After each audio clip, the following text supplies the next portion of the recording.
त्यांना म्हणावे की विठ्ठलच ज्यांचा हेतू आहे, प्रपंचातल्या गोष्टींपेक्षा देवावरती ज्यांचं खरं प्रेम आहे, देवाचं सतत नामस्मरण, देवाचं चिंतन करतात, ते खरे संत आहेत. आणि अशा संतांच्या आपण संगतीत गेलो तर आपल्याला विशेष लाभ मिळणार. आणि तुम्ही म्हणाल नाही गेलो, कपाट सोबती अभंगाच्या प्रथमचरण ते जावे ते कपाट सरीचे, ते जावे ते कपाट सरीचे, ते जावे ते कपाट सरीचे, ते जावे ते कपाट सरीचे, ते जावे ते कपाट सरीचे, ते जावे ते कपाट सरीचे, ते जावे ते कपाट सरीचे, ते जावे ते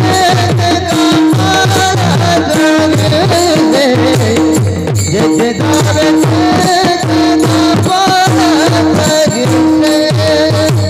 राम तो विशेष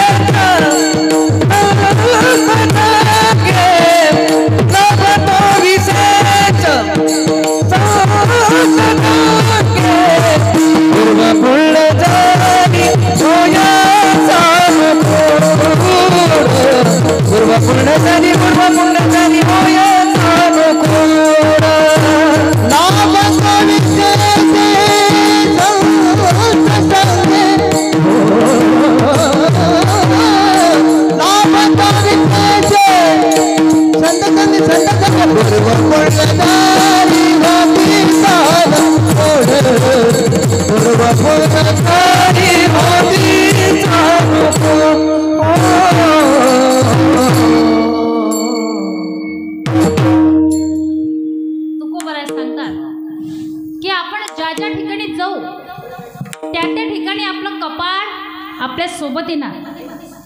आता आबाजी तुम्ही कीर्तनाला आलात, मग तुम्ही तुमचं कपाट सोबत घेऊन आला का घरी ठेवून दिला? सोबत घेऊन आले. अरे ज्या ज्या ठिकाणी आपण जाऊ त्या त्या ठिकाणी आपलं कपाट आपल्या सोबत येणार आहे. आणि बघा जसं नशिबात असेल ना तेच होतं, त्यात काही बदल होत नाही. ज्ञानोबा राय आपल्या भावार्थ दीपिका ज्ञानेश्वरी ग्रंथात लिहितात, काल लाटी चली हले नमोडी गंगा केले, जैसे काळे गोरे पण धुतले फिटोने. एकदा का माणसाला काळा किंवा गोरा रंग मिळाला आजीबी, त्यामध्ये बदल होतो का? किती लाईफ साबण लावा बरं का, कोणतेही क्रीम यूज करा, पण त्यामध्ये बदल होत बरं का. आता या ठिकाणी बघा, आज मी कीर्तनाला आले, वास्तविक माझं कीर्तन या ठिकाणी होतं का? तरी पण मी आले म्हणजे काय, तर आज माझ्या नशिबामध्ये हे कीर्तन होतं. नाहीतर बघा लोक 2-2 वर्ष 1-1 वर्ष आधी कार्यक्रम घेतात कीर्तनाचे बरं का, पण काही कारणास्तव रद्द करावी लागतात माऊली. आता या ठिकाणी आम्ही फार विद्वान आहोत असं नाही बरं का. लोक एवढं आमच्यावरती प्रेम का करतात? कारण आम्ही ज्ञानोबा राय तुकोबा रायांचे पाईक आहोत बरं का, म्हणून प्रेम करतात. विठ्ठल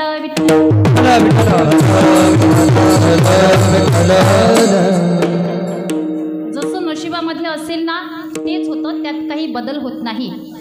एका माणसाला खीर आवडत नाही, त्याच्या पत्नीने त्याला खीर वाढली, त्याचं आणि त्याच्या पत्नीचं कडाक्याचं भांडण झालं. तो रानात निघून गेला, एक आंब्याचं झाड होतं तिथं जाऊन बसला. रात्री त्याच झाडाखाली चोर चोरी करून येतात. काही चोरांनी तांदूळ साखर चोरलेली असते, काही चोरांनी दागदागिने पैसे वगैरे चोरलेले असतात.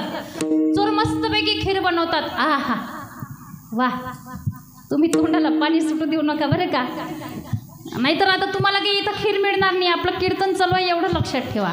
चोर मस्तपैकी खीर बनवतात, अंघोळीला जातात, अंघोळीने येतात, जेवण करायला बसतात. पहिला घास घेतला चोरांनी, तेवढ्यात हा भांडण करून आलेला असतो पत्नीसोबत. याला खोकला येतो, हा खोकलतो, चोरांना हा दिसतो. चोर याला खाली उतरत, अरे चल उतर खाली. त्यावेळेला एक चोर म्हणाला, अरे नक्कीच आपण अंघोळीला गेल्यानंतर याने आपल्या खिरीत विष टाकलं. काही चोर म्हणाले, अरे मग याने विष टाकलेली खीर आपण तरी का खायची, ही खीर यालाच खाऊ द्या. तो म्हणाला, बाबा मला खीर आवडत नाही, मी खीर खात नाही. चोर म्हणाले, ते काही सांगू नको, तुला खीर खावीच लागणार. अरे म्हणे, बाबा माझं आणि माझ्या पत्नीचं भांडण झालंय रे या खिरीकरिता, आणि तुम्ही सुद्धा खीर खाऊ घालता.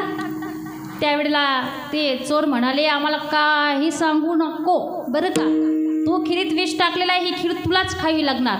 जबरदस्तीने त्या ठिकाणी त्या माणसाला, त्या चोरांनी खीर खाऊ घातली. याचाच अर्थ असा आहे, त्या दिवशी त्याच्या नशिबात काय होतं? वा, खीर होती. हुशार आहे तुमच्या गावची मंडळी बरं का, अगदी चटकन उत्तर देतात, चालता बोलता बरं का. जो जिंकेल त्याला सोन्याचं नाणं नियोजक कमिटीकडून घेऊन जायचं बरं का, आम्ही गेल्यानंतर. म्हणजे त्या दिवशी त्याच्या नशिबात खीर होती. आणि जसं नशिबामध्ये असेल ना तेच होतं, त्यात काही बदल होत नाही. पण संतांच्या सानिध्यात जर तुम्ही गेले, कीर्तन कथेमध्ये जर तुम्ही आले, तुमच्या हाताच्या विचित्र जरी रेखा असल्या तरी ते बदलण्याचं सामर्थ्य कीर्तन कथेमध्ये आहे. म्हणून महाराज म्हणतात, लाभ तो विशेष संत संगे. आणि महाराज म्हणतात, पूर्वपुण्य जरी होती सानुकूल, अंतराया मूळ नुपजेते. पूर्वजन्मीचं जर आपलं काही पुण्य असेल तर संतांमध्ये आणि आपल्यामध्ये वियोग निर्माण होत नाही. वाल्या कोड्याने माणसं मारून पाप केले माहिती आहे तुम्हाला सर्वांना. पण मग त्यांनी पुण्य केव्हा केले? त्यांनी 7 राजनाथ देवाची साठवण केली. किती राजनाथ? वाल्याकुडी माणसं मारून पाप करायचा आणि आपल्याजवळ जे दगड असायचे, जे गोटे असायचे, त्या माठामध्ये तो टाकायचा. पण ते दगड नसून, ते गोटे नसून, ते शालिग्राम असायचे. त्याच्यावरती देवाची संतांची कृपा झाली. संतांची भेट होणं फार अवघड आहे बरं का. बहुवा बघाडा आहे संत भेटी,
भगवंताने जर कृपा केली तर संतांची भेट होत असते बरं का.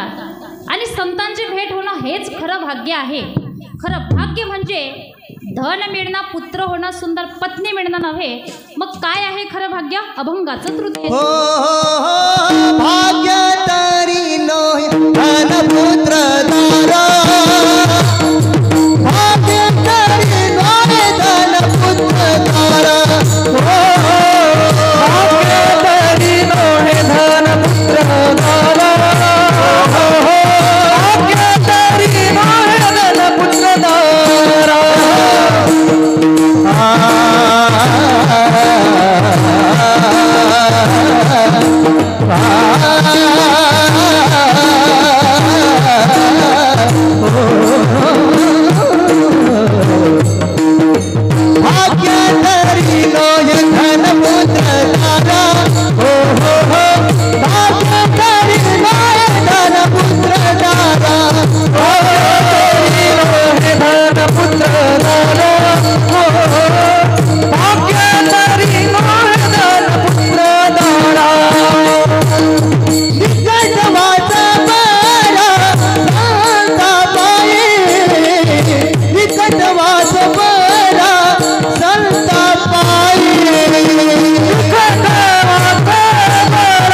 पद पमग पद नि रे नि द मग रे दा दा दा दा रे रे मा मा दा दा नि दा दा दा रे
खूप सुंदर गोड गातात बरं का महाराज. अभंगाच्या तृतीय चरणात सांगतात भाग्य तरी नो हे धन. महाराज म्हणतात भाग्य तरी नो हे धनपुत्र दारा. धन मिळणं म्हणजे भाग्य नाही बरं का. कारण धनाची या पाठीमागे कडी काळाचा लाग म्हणून या संग पोट द्याचा असं तुकाराम महाराजांचं म्हणणं बरं का. आपलं एरवी धन आवडत नाही असा माणूस नाही. अरे एरवी हा खटाटोप कशा करीत आहे. याची टोपी त्याच्या डोक्यात, त्याची टोपी तिसऱ्याच्या डोक्यात आणि सगळ्यांच्या टोप्या आपल्या डोक्यात घातल्या. अरे ज्याचे घेतले त्याचे परत केले नाही हो. लोकांच्या माना मोडले कुणासाठी. माड्यावर माड्या बांधल्या, गाड्या घेतल्या, शेतीवाडी घेतली, बँकेमध्ये किती बँक बॅलन्स केला, किती खूप सारं धन कमावलं म्हणजे तुम्हाला समाधान वाटेल नाही ना महाराज. अरे धन आवडत नाही असा माणूस नाही बरं का. आयुष्यभर माणसं धनाच्या पाठीमागे धावत राहतात बरं का. आदमी कब तक धन के पीछे भागता है, जब तक उसका निधन नहीं होता है तब तक आदमी धन के पीछे भागता है. माणसं आयुष्यभर धन धन धन धन करत राहतात आणि शेवटी पत्रिकेत निधन लिहावं लागतं. ये दौलत भी क्या चीज़ है. तुम्ही ऐकणारे श्रोते चांगले वाटतं म्हणून सांगते बरं का. ये दौलत भी क्या चीज़ है. ये दौलत जब आदमी के साथ होती है तो आदमी खुद को भूल जाता है मैं कौन हूँ. और ये दौलत जब साथ छोड़ देती है ना तो लोग भूल जाते हैं ये कौन था बरं का. अरे आपला भरलेला खिस्सा आपण कसे आहोत हे जगाला दाखवत असतो आणि आपला रिकामा खिस्सा जग कसं आहे हे आपल्याला दाखवत असते बरं का. बघा माणसं धनासाठी आजकाल काय करतील काही सांगता येत नाही हो. एका शेतात दोघं भाऊ काम करत होते. लहान भावाला धनाचा हंडा सापडतो. लहान भाऊ मोठ्या भावाला आवाज देतो अरे दादा हे बघ मला धन सापडले. मोठा भाऊ जातो धावत पडत आणि म्हणतो मला खूप तहान लागले रे माझ्यासाठी पाणी घेऊन येतो का. लहान भाऊ जातो बरं का विहिरीतून पाणी काढायला. मोठा त्याचाच पाठोपाठ जातो आणि धनाकरिता आपल्या छोट्याशा लहानग्या भावाला विहिरीमध्ये ढकलून देतो. तुका म्हणे धन आणि धनासाठी घेतील प्राण बरं का. साने गुरुजींनी एक धर्म सांगितला खरा तो खरा तो खरा तो एकची धर्मा जगाला. वा. पण मुलांनो आजकाल लोकांनी तो धर्म मोडून काढला बरं का आणि आपला दुसरा धर्म चालू केला.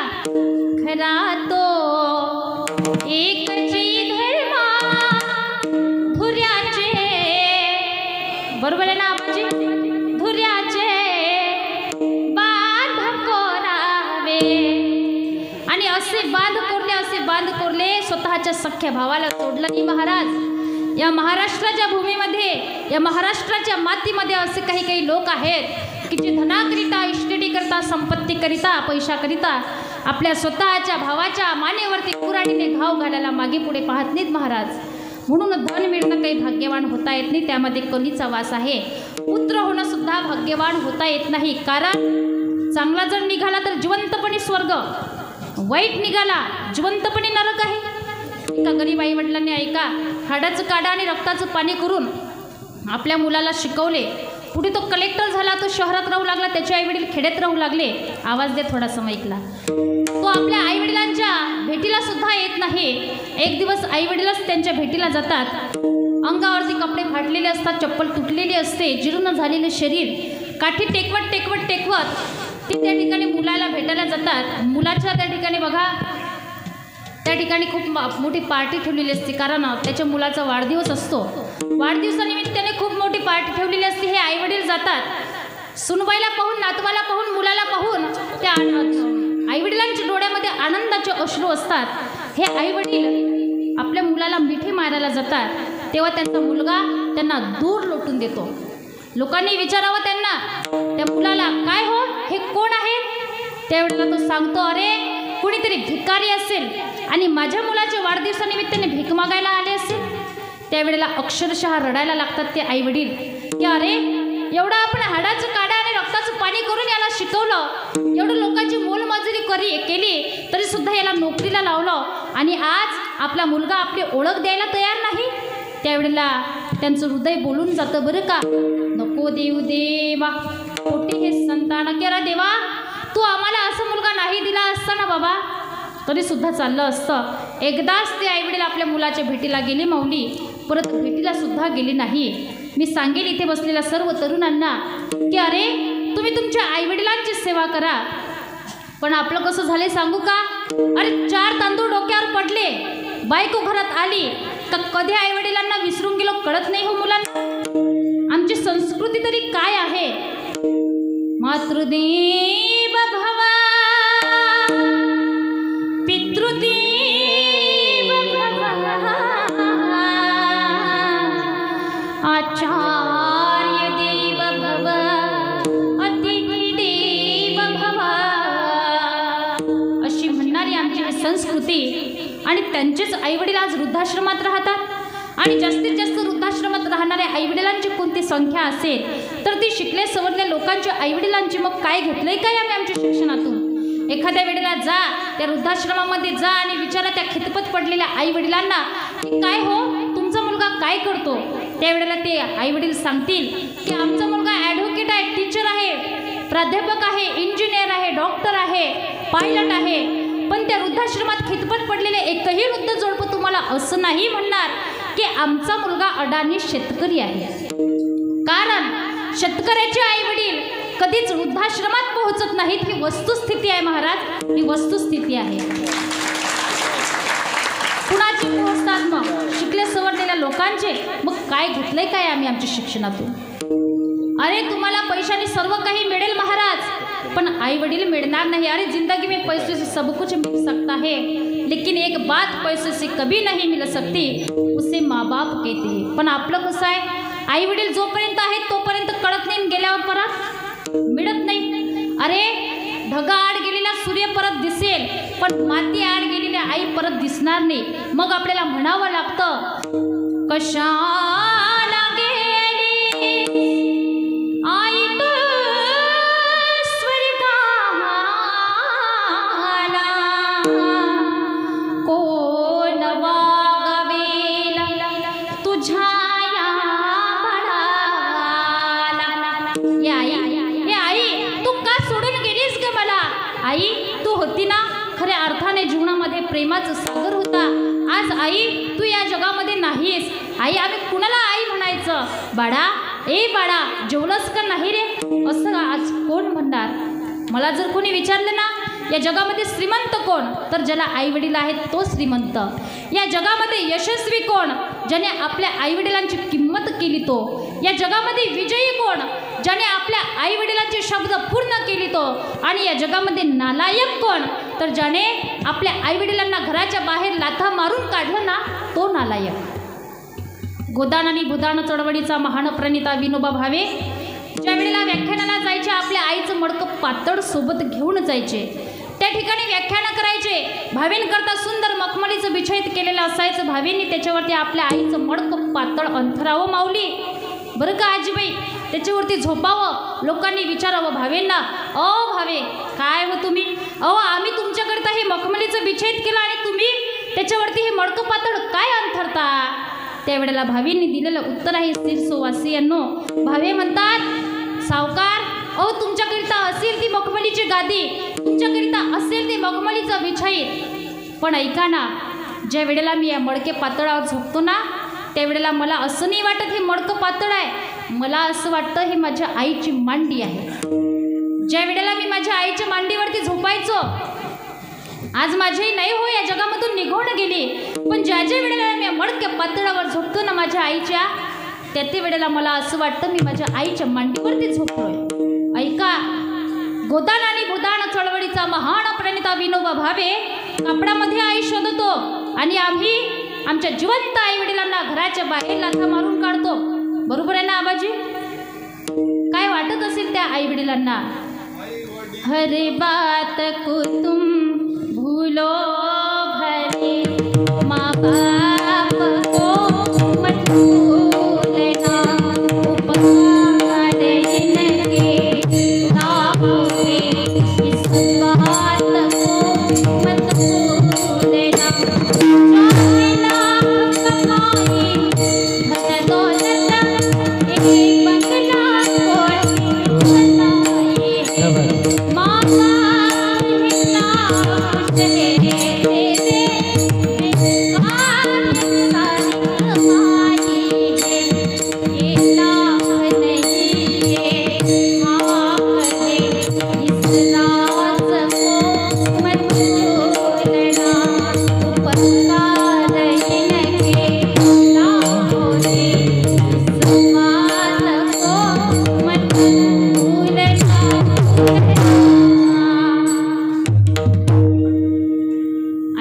उपकारातून उत्तीर्ण होण्यासाठी तुम्ही त्याला घर नाही दिलं, बंगेवर बसवलं पाहिजे, दागदागिने दिले पाहिजे असं काही नाही गड्या. फक्त दोन शब्द का होईना आपल्या आईवडिलांशी प्रेमाने बोलावे लागतात. विठ्ठल विठ्ठल.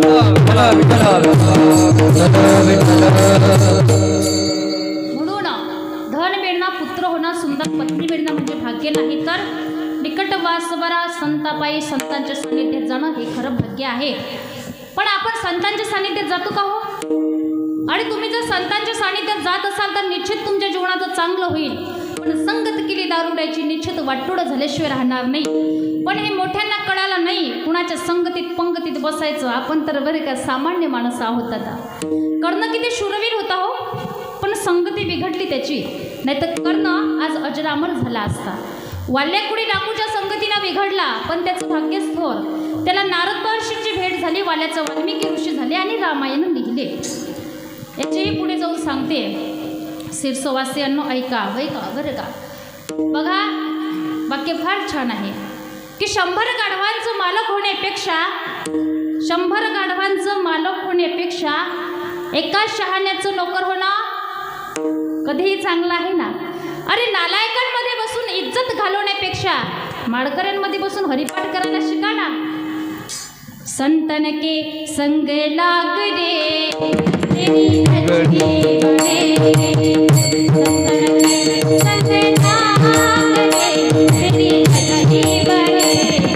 संतन के संग लाग रे तेरी हड्डी बने, संतन के संग लाग रे तेरी हड्डी बनेगी, संतन के संग लाग रे तेरी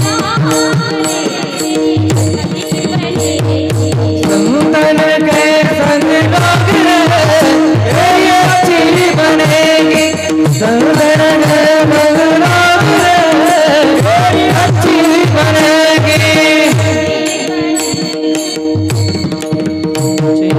बनेगी.